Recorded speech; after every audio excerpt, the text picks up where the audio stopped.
Namaste, Hare Krishna.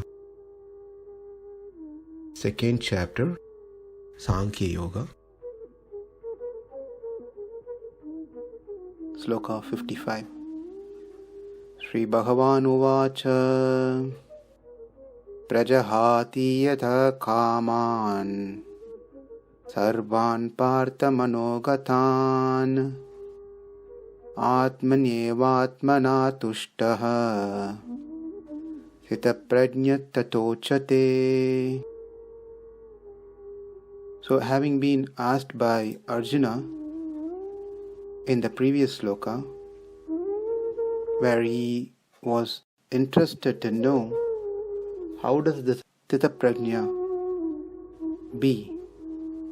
How can we identify such person?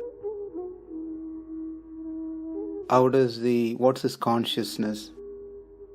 How does he talk? How does he walk? How does he sit? These were the questions he asked. And to answer that, from this sloka onwards, Krishna takes it and explains to Arjuna about sthita-prajña. Sthita-prajña is one who is completely fixed in proper Krishna consciousness. We saw that the buddhi has to settle. The buddhi will get settled when it has a proper single goal, not when the goals are varied. There should be one goal, and that is to understand the self and become self-realized, or it could be paramatma realization. When the buddhi is settled on the mind, and the mind is clear in what it's saving as its impression with good ones, and this mind then is able to properly focus on Atma. So the buddhi settles on mind and the mind settles on Atma.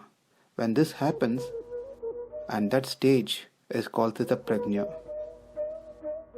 Before this happens, one tried to derive happiness through the senses. By touching something, one gets some sense of happiness. By seeing something nice, beautiful, the eyes derive some happiness. By eating or by talking something, the tongue gets some happiness, and so forth. But for the sthita-prajña, the happiness are not derived by any of these senses. The happiness is derived by fixing oneself in Atma, because he is free and given up all the desires that to deal with the material senses. In the Yoga Shastra, there are different stages is been explained, called yatamana samnya, vatireka samnya, ekendriya samnya, vasikara samnya. What it means is controlling the external senses, then engaging the senses that has been controlled in a proper manner, so that these senses which is used to so many previous activities is now getting used to the new program. The old program is replaced by the new program. This new program is the yoga program. Therefore, the vasanas, the impressions, can be erased. And that is called vyatireka samya. When these external senses are controlled and engaged, the third one is ekendriya samya, which means control of the internal sense, that is the mind.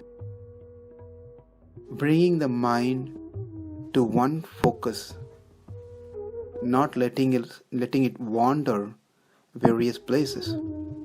Bring it to one focal point. That is the Atma, towards Atma. And then that is called, once we bring it to the focal point, Vasikara Samya is the fourth stage, where engaging the mind only in Atma and nothing else. So this is what the Yoga Shastra teaches one how to perform yoga. And that person becomes a yogi, great yogi. And Krishna in these steps, from this sloka onwards, this is what he is discussing to respond to Arjuna's question. When a person completely gives up all desires situated in the mind, then this person is called sthita-prajñas. And we have to understand this is a higher stage. This is not going to happen immediately. It's a higher stage. But Krishna is beautifully explaining how to get to that stage. But he starts with this one, which is the highest one.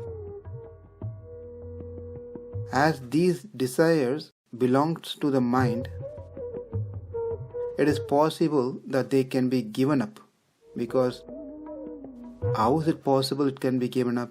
Because the owner of the mind is Atma, and therefore Atma should control the mind with proper buddhi. But we should also understand that a person who gives up all the sense objects as an insignificant thing, then for that person he gets an higher happiness. Therefore, for the higher happiness, one has to go through certain practices and sacrifices, so one can come to the stage of sthita-prajñas. In this sloka, Atma, the term Atma has been mentioned. In the Atma, based on the context, it varies. Generally, Atma refers to the commonly known as Atma, the Jiva, the spirit soul, is called as Atma. At times, there are other meanings to Atma also. The nature is called Atma, even the fire. At times, mind is called Atma, which is what we see here, for the term Atma. Body is also sometimes called as Atma, and of course, Brahman, the Lord, is also called as Atma. So in this sloka, Krishna is saying, when a person gives up all varieties of desires, one can imagine